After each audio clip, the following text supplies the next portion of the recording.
1 month ago today in Florida. So I'm going to call for that moment of silence now. We have all come together to honor the students at Marjorie Stoneman Douglas High School. 17 students and teachers died that dreadful day in Parkland. Today we can support the students and teachers in Parkland by participating in the walkouts like we are doing today. Some people in Parkland, Florida, and many others had their heart broken on that tragic day. We can support these people and even share a friendly smile at someone who feels lonely. Many of these shooters feel like no one cares or likes them. By sharing a smile, you can show someone that they aren't alone. You can also participate in more events to show stricter gun control laws to show your support for this cause. Guns have gotten out of hand. Guns have evolved over the years, yet our gun laws have not. Today we want to change the laws to make a safer environment for people so they won't have to be worried about guns. Instead of no guns at all, it should be harder to get in possession of a gun. The government has to make new laws about gun possession or change old ones. The Second Amendment of the United States says you have the right to bear arms. People have interpreted this the wrong way. States have different gun laws. Some have permits and some do not. That needs to change because if it doesn't, then gun control will get even worse. Many other states have changed their laws, and when there was an incident of a school shooting of any kind, an incident is something that is an accident. But for shootings to keep occurring like this, it is no incident. This is no accident. This is an epidemic. When we have to do as much as we can to help. The world has a lot to do before we are ready to have a completely safe environment, but we can do our part to create a change. We stand today, holding our ground against those bullets that took the lives of the 17 students and the laws that allowed it. We fight not only against such a shooting, but against the countless ones before and the ones that in the future that will occur if this does not cease. If we continue to let politicians scratch their heads at the imposing threat of gun violence, then we will be dictated by the fear that will forever haunt our minds. If we join together, however, and show the people that we, the people, are demanding change, our future will be more secure. A progressive era has appeared on the horizon, but if we wish to make our lives better, then we must not stay idle. It is in the people's greatest interest to make our schools safe. One of the ways to create the change that we desire is to alter our laws. Though a change in our laws can take time, it's a necessary battle. The problem is that it's an indecisive battle, one where our leaders argue about whose idea is better. But in the end, all that is created is hate, which is why students need to lead this fight, because among us we don't have any hatred, only one common goal, to learn without fear. Take a step back and look at the situation that has been thrust upon us, and realize that an ordinary person at the age of 18 has the power to brutally kill hundreds of people. One's life can be decided in the matter of an instant by a small, presumably insignificant piece of metal. We need to recognize the danger of an assault rifle. People try to pass assault rifles as guns for hunting, but that is far from the truth. These guns are for slaughtering people in mass, and are not hindered by any current laws. This is why we must stand for change. So we stand here today to show the world that we will not sit idly by while nothing is done. But we also stand here to honor our fallen citizens. We stand here to support our fellow classmates in Florida, and we stand here to let their families know that their lives, while short, will not be forgotten. Alyssa Aladef, Scott Beagle, Martin Duke Anguiano, Nicholas Dorette, Aaron Feiss, Jamie Goodenberg, Chris Hickson, Luke Hoyer, Kara Laughlin, Gina Montalto, Joaquin Oliver, Elena Petty, Meadow Pollock, Helena Ramsey, Alex Schachter, Carmen Shedchuk, and Peter Wang.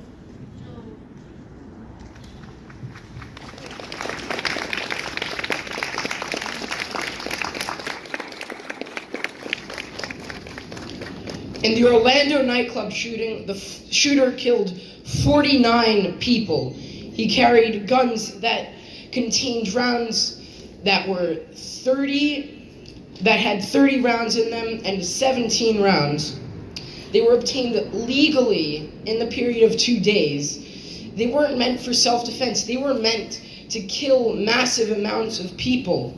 They weren't meant for hunting. They were meant to massacre hundreds. Having these guns available for purchase in everyday stores is like selling lives. Every clip of 30 rounds has the potential to take away 10 or more lives. Furthermore, in the Las Vegas shooting, a man killed 58 and wounded 851 using 24 total guns, many of which were outfitted with legal bump stocks. Some of these guns had magazine sizes of 100 rounds, and others could empty their clips of 90 rounds in a mere 10 seconds. Bump stocks have the ability to make a semi-automatic rifle turn into a full automatic rifle, increasing the firing rate. If it's unnecessary to use a semi-automatic rifle in hunting and self-defense, then why should we have it legal to be able to purchase a full automatic rifle or a bump stock with clips exceeding 50 rounds? These guns were meant to kill people. They were meant to commit mass shootings. Why should people be able to purchase weapons of mass destruction like this? The Second Amendment stated that the people had the right to organize a militia. It never stated that the people had the right to brutally massacre each other with weapons that are disgustingly powerful. Yet the more deadly these guns are, the more profit that can be made from them.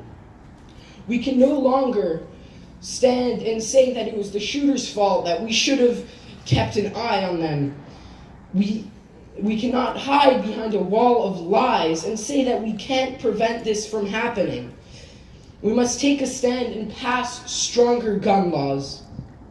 A job in selling people's lives must no longer be profitable. Even a small change, such as shrinking the size of magazines, will eventually lead to better gun laws. As we begin to restrict guns, both gun violence, both homicidal and suicidal, it will prove to the rest of the world that we aren't a bunch of gun-happy maniacs that think that shooting each other isn't a problem. It will prove to our citizens that the government cares about us, and most importantly, it will save our lives.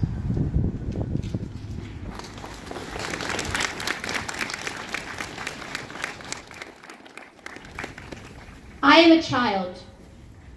I go to school with a backpack, a novel, and with My Chemical Romance blasting in my ears. I love to read, sing, and debate. I come home every day to finish my homework and read. I sing to myself constantly. I dance when nobody is watching, for I am a child. But I still know that there is a problem.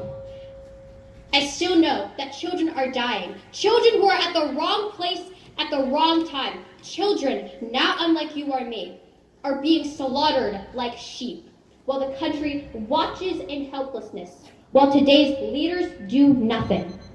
It is unacceptable that a mentally ill individual is able to acquire a firearm without having to set foot in a courtroom. I am a child, and I see a problem which people have deemed complex, unsolvable. A child can see. We often mistake youth for ignorance and dismiss our children's optimistic ideas with the phrase, "You'll understand when you're older."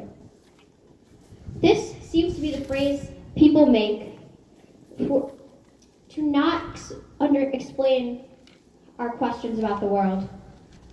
Adults seem to forget that we are part of a unique group, graced with technology and with media, and have access to the world's events at the tips of our fingers. When the news of the Florida shooting was released, within hours, the majority of America's youth was informed. News, videos, primary and secondary sources. The reality is we are not sheltered in bubbles, as people will often tell us. But we are aware of our world. We are active in impacting it. We understand the problems of our country. And as we stand here today, willing to fight for these problems to be resolved. But why do adults assume that our hopes for peace, our yearning for love and compassion, our questions about the world and our country come from ignorance? Why is optimism suddenly synonymous with stupidity? Yes, we are young, but we have none then less lived as a part of this world. We have seen how fiendish people can be. We saw it on Valentine's Day. We've seen it before. And if change doesn't occur, we'll see it again. 17 children murdered. We'll see it again. Yet we still hope. We still believe in reformation. We still believe in change. Our presence right here shows that. Our presence shows our willingness to take action for our hopes, to risk being labeled ignorant, foolish, childish. But is it really childish to stand out for what one believes in? We are the future. It's a common cliche, but true regardless. By standing on top of our soapboxes now, we allow our future, our children's future, to be preserved. We allow our dreams of love and peace to take flight like doves amidst a cloudless sky. We scream out for change and allow hope to remain hope, not benight, not stupidity, but hope. Yes, we may not change the world. Yes, we may not solve every problem in existence, for that itself is unrealistic. But we can still say that we tried. We can still allow our voices to be heard, to allow the world to know that we are not just frivolous youth, but we are strong, educated, and informed characters who dare to believe in change, who dare to question the laws of our country, who dare to say, I don't like what's going on here. I don't like that children are dying. I don't like it. I'm a child, ladies and gentlemen. A child. And I dare to fight. Thank you.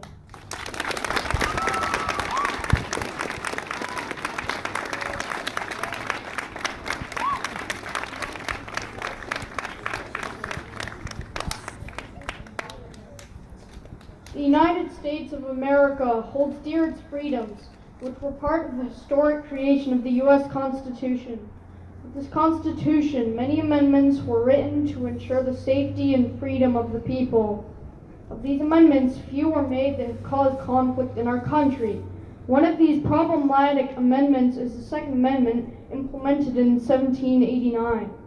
It states a well-regulated militia, being necessary to the security of a free state, the right of the people to keep and bear arms shall not be infringed. This freedom was amended to the American Constitution to assure that no tyranny by an overly powerful government would occur.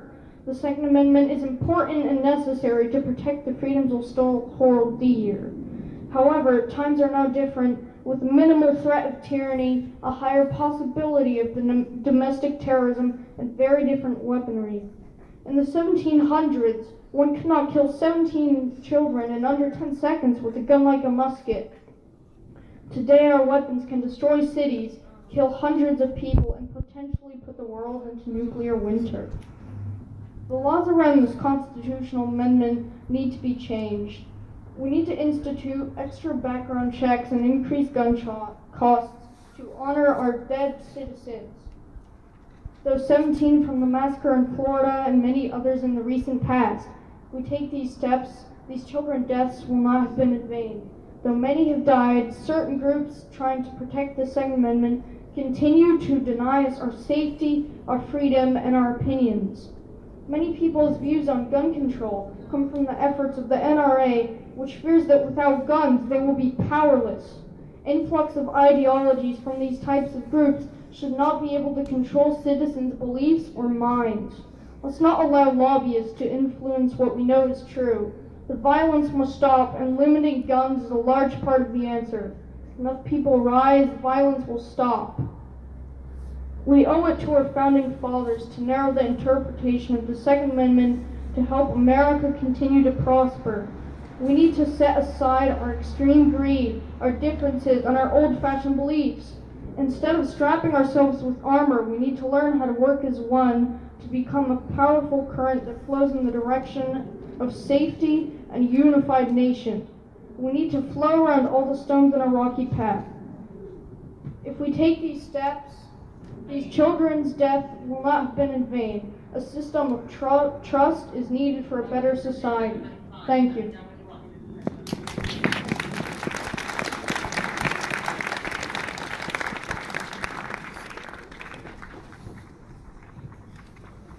Ladies and gentlemen, let's hear it one more time for these speakers.